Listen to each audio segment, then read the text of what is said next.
Alright, so we're learning today about substitution. Now, I don't know if you've heard in American movies, you have to substitute, you get a substitute teacher. So when your teacher's away, they sit in as your teacher. And that's basically what happens, is you take something away and you replace it with something else.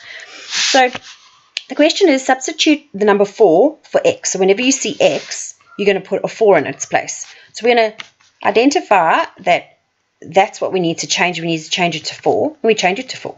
So 4 plus 2 gives us 6. Let's look at 7x. So we know that we've got to put a 4 here, but this is different because when we've got two letters and numbers that are pushed right next to each other. What's actually happening there?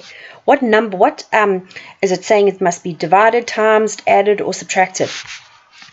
Well, it's saying it needs to be timesed. So that means it's 7 times x, which will give us 7 times 4, because that's what it is. And what is 7 times 4? 28.